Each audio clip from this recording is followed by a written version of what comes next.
Om Namo Bhagavate Vasudevaya. Om Namo Bhagavate Vasudevaya. Om Namo Bhagavate Vasudevaya. Yasyam Vaishruyamanayam Krishne Parama Purushe Bhaktir Utpajyate Pungsa Shokamoha Bhayapaha Yasyam Vaishruyamanayam Krishne Parama Purushe Bhaktir Upajyate Pungsa Shokamoha Bhayapaha. Translation: simply by giving oral reception to this Vedic literature, the feeling for loving devotional service to Lord Krishna, the Supreme Personality of Godhead, sprouts up at once to extinguish the fire of lamentation, illusion, and fearfulness.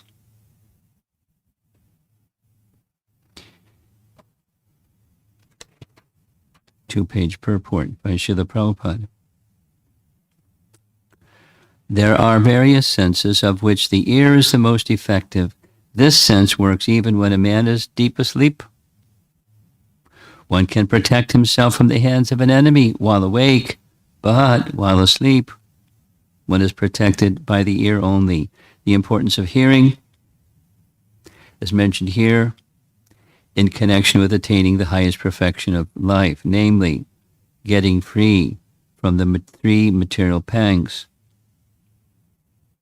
Everyone is full of lamentation at every moment. He is after the mirage of illusory things, and he is always afraid of a supposed enemy. These are the three primary symptoms of material disease.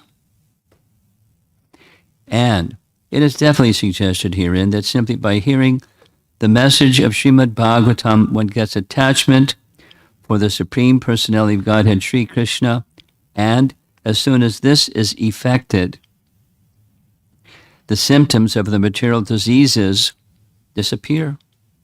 Srila Vyasadeva saw the all-perfect personality of Godhead, and in this statement, the all-perfect personality of Godhead, Sri Krishna, is clearly confirmed.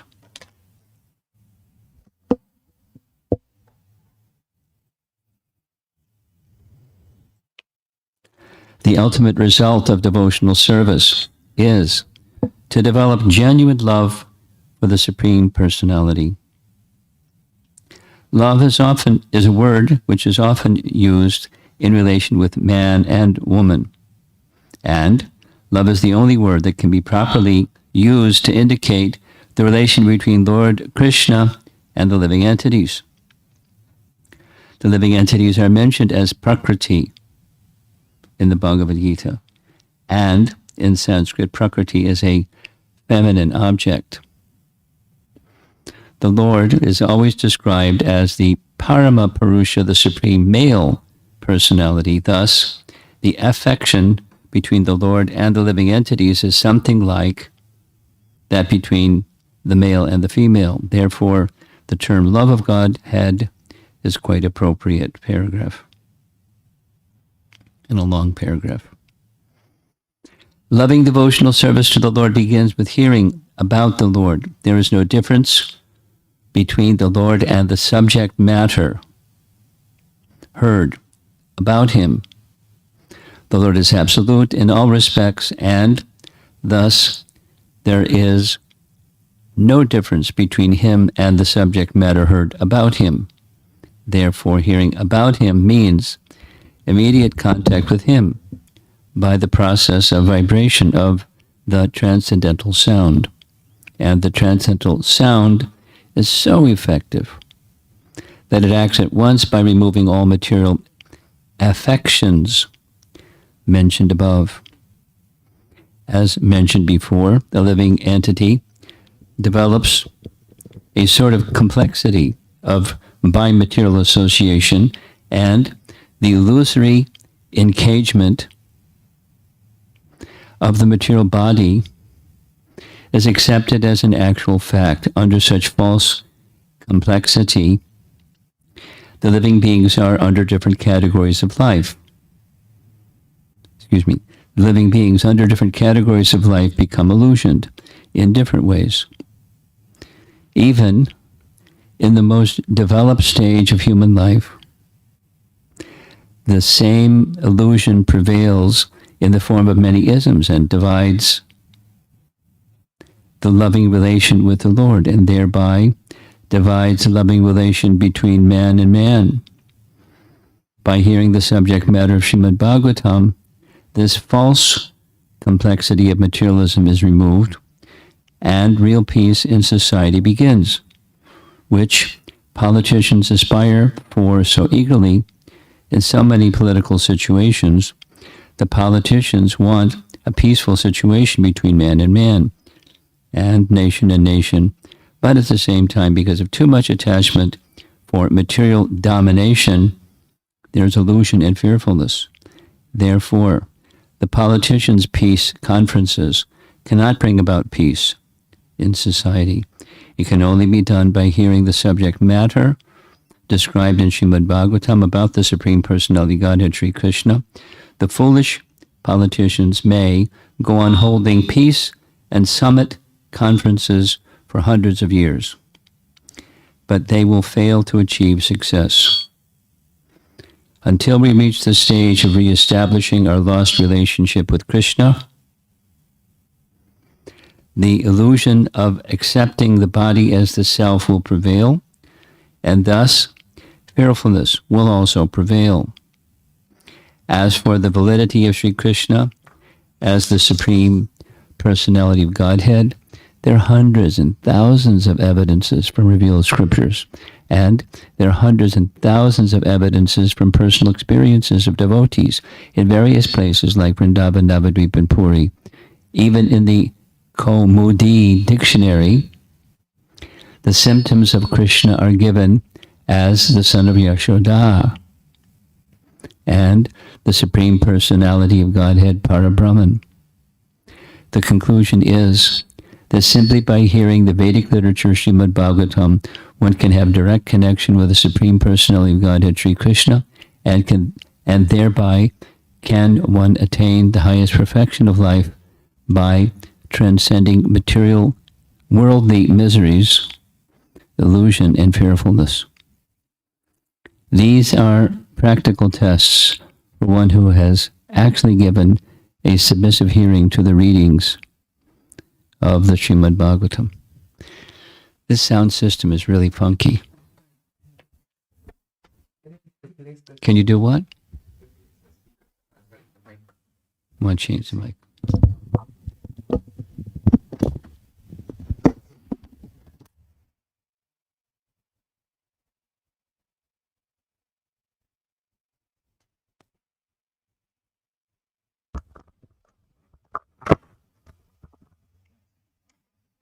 We'll see what happens. Okay. This same section as yesterday morning. This is the section where the foundation of the entire Srimad Bhagavatam is laid. This and the previous 3 verses. Because these verses are expressing the realization that Vyasadeva had under the order of Narada to find personal satisfaction when there was dissatisfaction. Now, we discussed yesterday, how can an incarnation of Godhead feel dissatisfaction? Well, it was induced by Krishna that he would feel that way. And Narada provided the solution. The solution was sufficiently glorify the Supreme Personality of Godhead. And to do that, sit in trance and the realizations that you have in trance will be the foundation for such a literature. So he did, he experienced, and now this verse is the devotional service verse. It's the mitigating process specifically, and because it was also mentioned previous verse, but it's now here focused upon.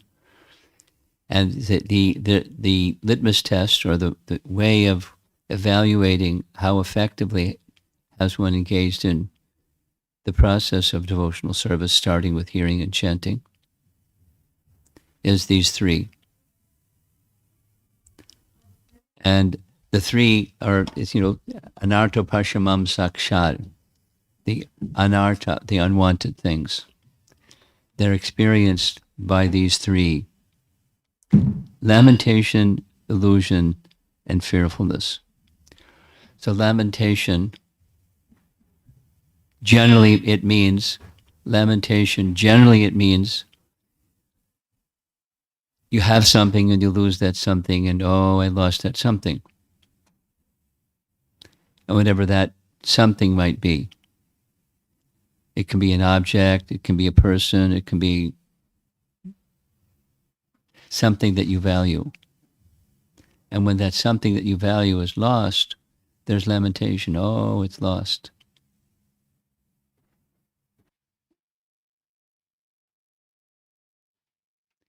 It's very common. The Chinese farmer story is a nice example. Oh, what great misfortune. Oh, what great fortunes. But it's for one who is detached, then it's not lamentation or hankering. The sochati na kangsati. We discussed it yesterday. Brahmabhuta prasanatma na sochati na kangsati. Hankering, lamenting. So that's the lamentation word here is shoka. Kangsati is in Bhagavad Gita, but same effect. Lamenting when you lose something. And hankering to attain something or acquire something or possess something. And both are illusion, because what can you possess? And if you don't have the inspiration to possess something, then what's the inspiration to do anything? On the material side, it's bland, or impersonal, or void, or vacant, or empty.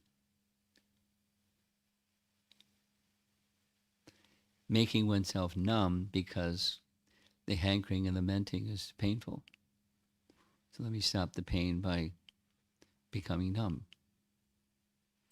That's not the advice. So the advice here is let another attraction awaken, the attraction for loving service to the personality of Godhead, which is our original consciousness, by this process of hearing. So shoka disappears, diminishes, and then disappears.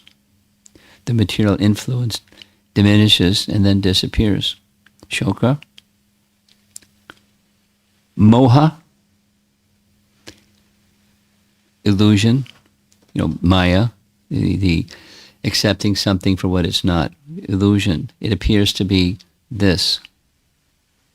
And because it appears to be this, I have X feelings and X plus Y actions because of those feelings, and pursuit of illusion, moha. So the hearing, the message in this morning's verse is the hearing of these topics that were discussed yesterday's verse, or the previous verse. Moha is dissipated, misgivings. The word is being used here. And they become extinguished.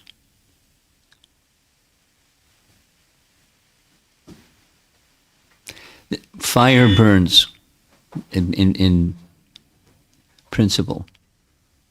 Heat and light come from the fire, and the heat and light from the fire happens because the fire is burning.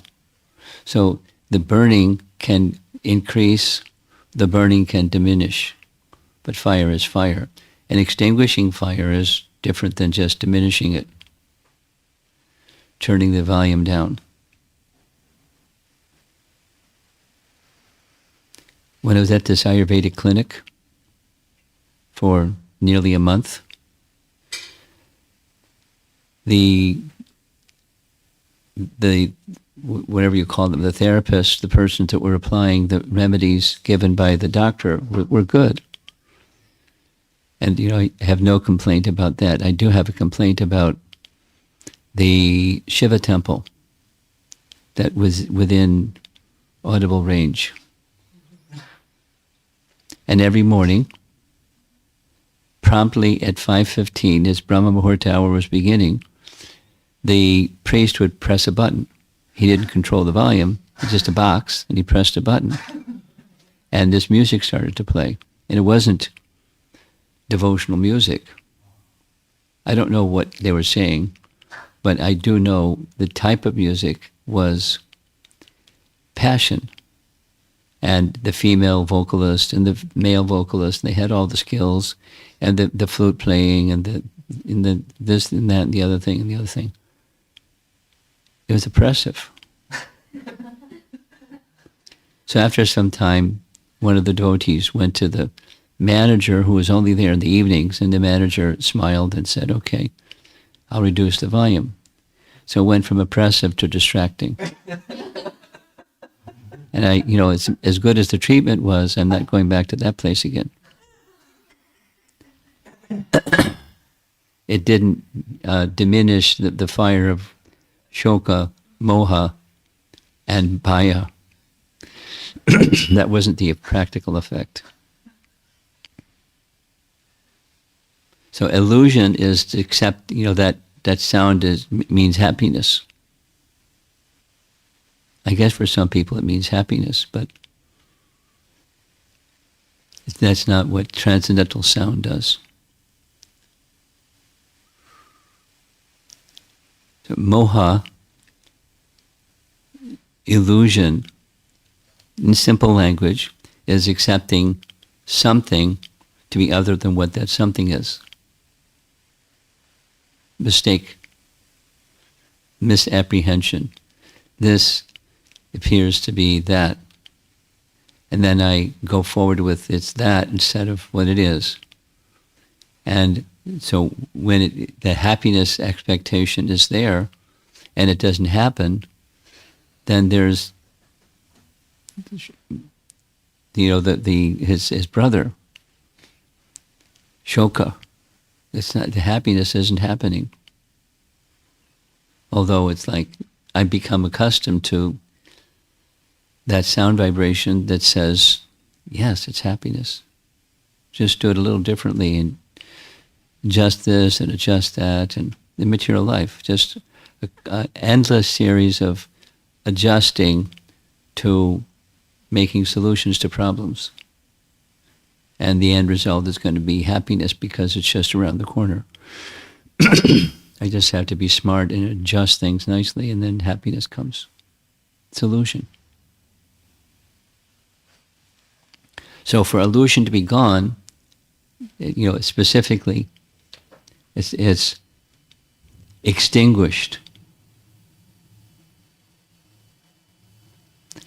Apaha, apaha, apaha, kills, apaha, extinguishes. So material emotion goes along with material life. The root is the misunderstanding of who we are and this personality of Godhead. So these sound vibrations of the Bhagavatam restore both. But to restore both, it means the covering has to be cleared.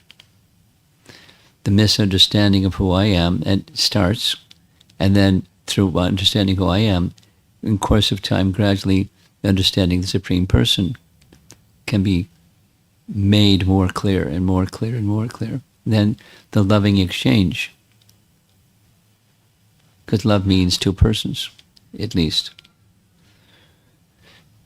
Going back to how Prabhupada started the purport,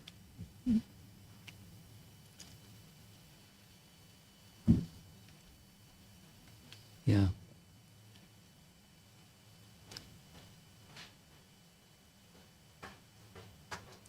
Love is a word which is often used in relation with man and woman.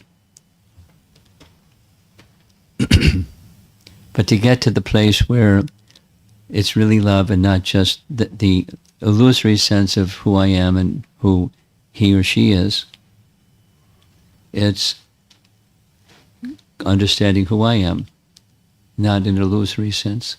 And then from that, the Supreme Person. So in other words, it's a loving exchange on the spiritual platform which is awakened. The eagerness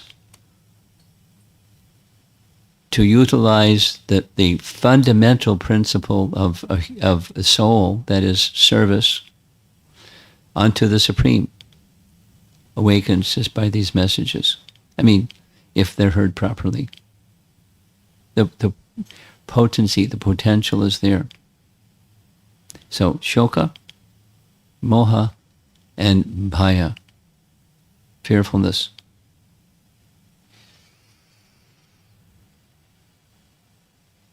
Fear arises when one accepts a false ego conception. And everyone in the material world, even good people, have a false ego conception. False ego doesn't mean just I move around with a swagger and push people around.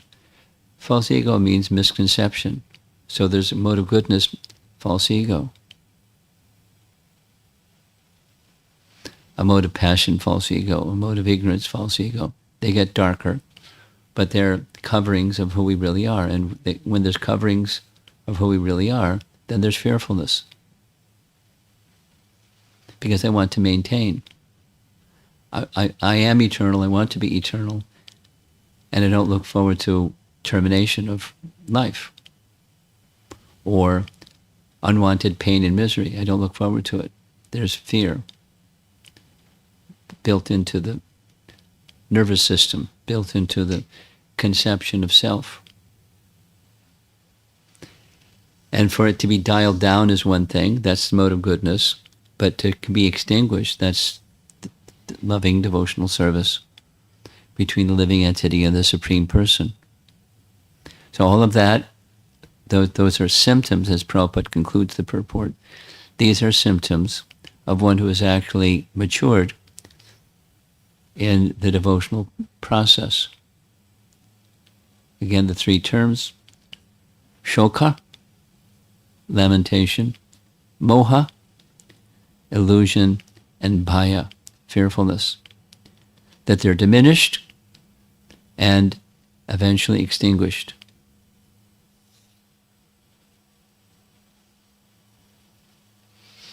And when it comes to that stage, it doesn't mean that they become numb or unable to perceive circumstances.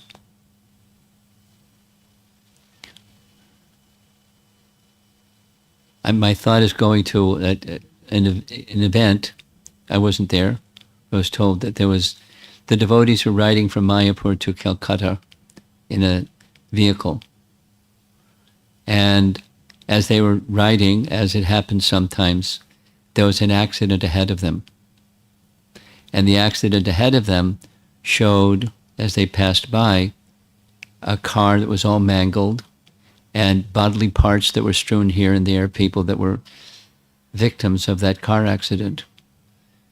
And I was told the devotees in the car looked out the window and saw the mess, and they were, oh my God. And Prabhupada just was looking forward, chanting on his beads. Not that he didn't. Not that he was oblivious or unable to perceive that the mess, but he wasn't affected. Now, one might think, if one wasn't a transcendentalist, that's cold, that's heartless. Look at that mess.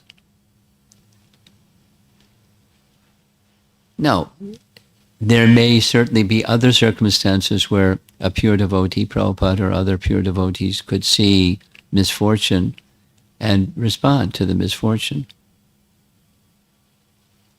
So it's not a cookie cutter response. Every experience of misfortune of others, you're totally neutral to it, as if it didn't even happen.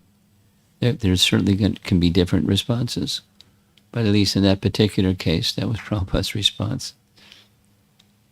And the purpose behind that may have been instructive. Who knows?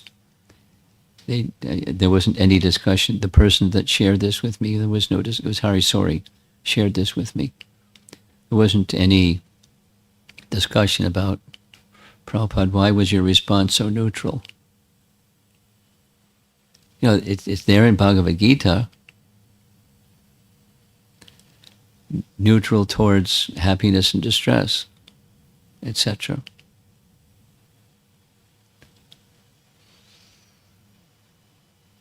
But it was an exhibition of a certain transcendental mood somehow, for some reason, Krishna's inspiration, whatever that reason was.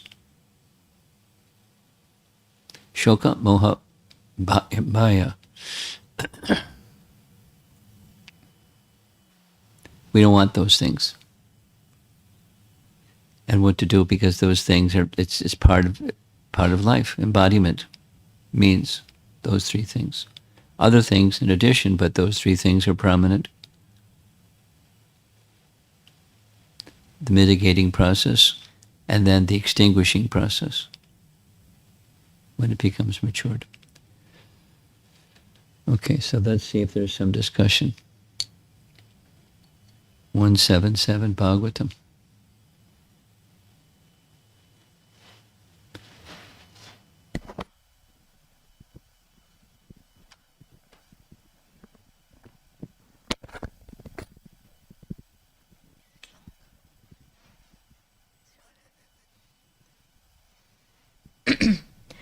Guru Maharaj, you mentioned about shoka, fear and illusion emerging from false ego.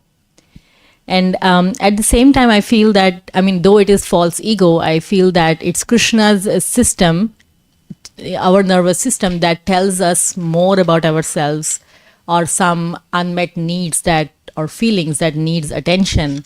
And then slowly, like more self-awareness and then redirecting it to Krishna.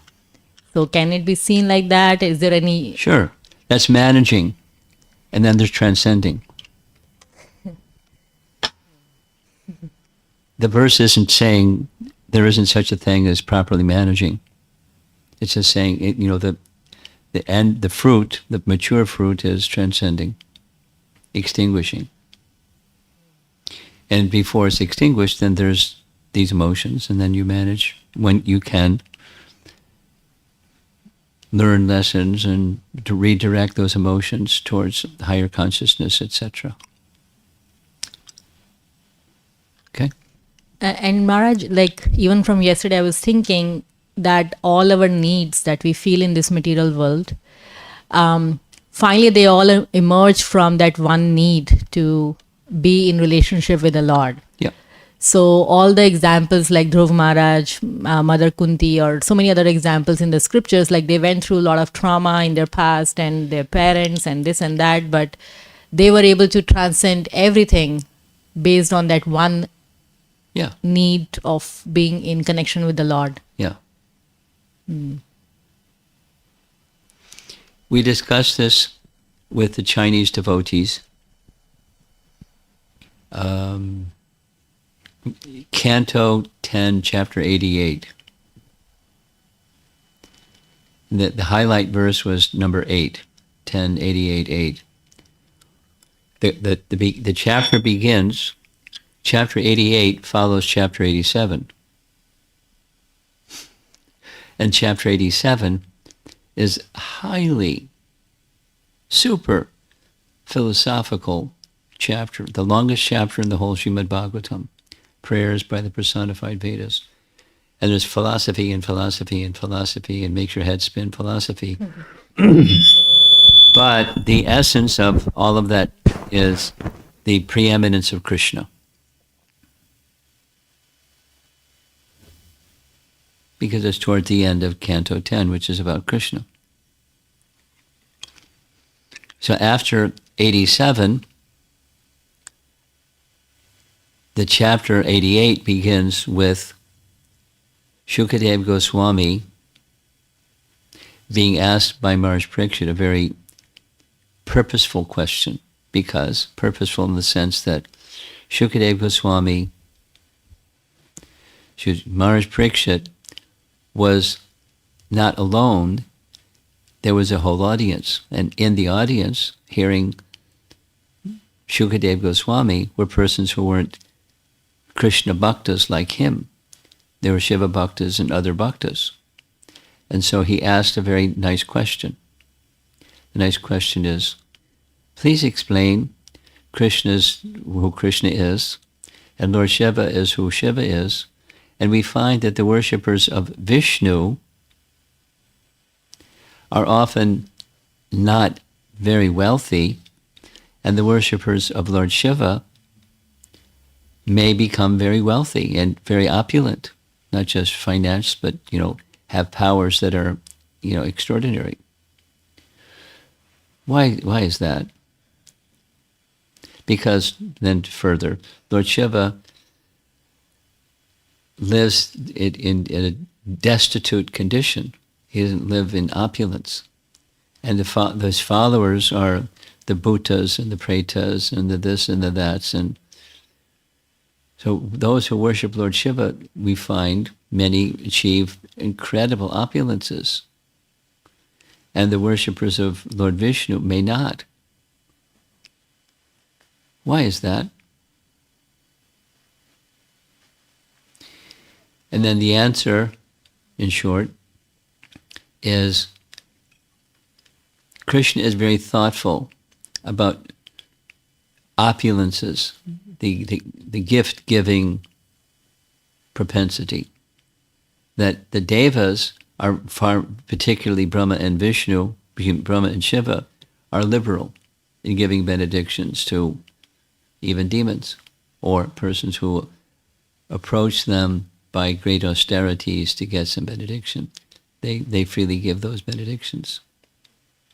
Whereas Vishnu is much more cautious, because he knows one who gets opulence may become indulgent in those opulences and forget their higher purpose. Then he goes on to say, when Hari, this is text 8, when Hari shows special favor, one of the meanings of Hari is he takes away their opulence and leaves them bereft. So much so that friends, relatives, and others leave their side because they're no longer being supplied by the opulence from that person. And then the next verse, text 9, is they, having other shelters taken, it's an opportunity presented by Hari to one who's unnecessarily attached to become fully attached to him, because he knows the hearts of everyone. So he shows special favor by taking everything away. And the path, to go back to your question, the path of hardship is a benediction, a special benediction to those who Hari shows special favor to. And the commentary goes on to say, not just Kunti and the Pandavas, but others, Prahlad and Dhruva, and they underwent very, very difficult situations, deprived of everything, before they got everything. And when they got everything, they didn't become overwhelmed with trying to be, or squeezing in, being the enjoyer of those opulences, because they had already undergone that purification. So the difficulty, the tribulation dimension of a life of a Vaishnav, not just the Pandavas and Prahlad and Dhruva, etc., but a little us, if there's some tribulation, at least from a devotional perspective, one can see this is an opportunity for false shelters to be taken, to give me the opportunity to take deeper spiritual shelter exclusively. Now that sounds nice. And then to think that way, to have the consciousness like that is special.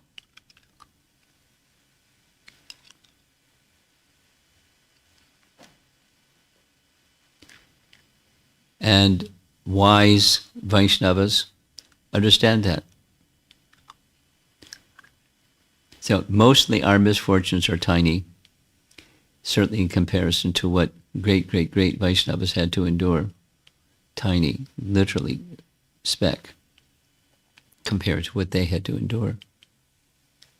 But it happens. If Hari shows his special favor. And he doesn't always show his special favor, so we don't need to worry. We're not so special to get special favor. But we all get some miseries of different descriptions. And how to see those miseries as the kindness of Hari, taking away false shelters that take spiritual strength.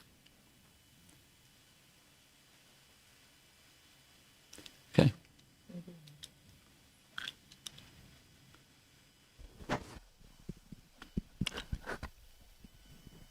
Hare Krishna, Guru Maharaj. I was pondering upon these qualities that we want to get out of or extinguish, Shoka, Moha and Bhaya. Interestingly, the Shoka and Bhaya particularly, they are also acting as the heightened emotions of secondary rasa. And so it seems like when one actually reaches a certain stage of devotion, they all become like a medium through which one's devotion gets manifested. What you're saying is quite similar to what I said. It's just another way of saying the same thing. There's the reflection, and there's the object that casts the reflection. And when the object that casts reflection doesn't have the material covering, then it heightens devotion, which is another way of saying what I said. I mean, what Krishna's speaking. Is it Krishna speaking? It's Maharaj Parikshit, it's Sukadeva Goswami speaking. But later, in that same chapter, 88, there's reference to this question that you're asking, Maharaj Parikshit, was previously asked of Krishna by Maharaj Yudhisthira at the time of the Rajasuya Yajna. Why is it like this? And Krishna gave his answer. So Krishna's words, so Krishna knows. And the potential is that one goes to a higher stage of intense rasa. And if one doesn't go to that intensified rasa, then it becomes intensified misery.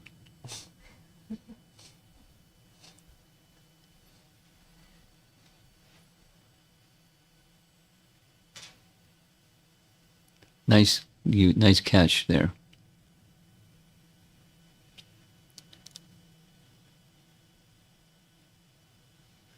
Anything else?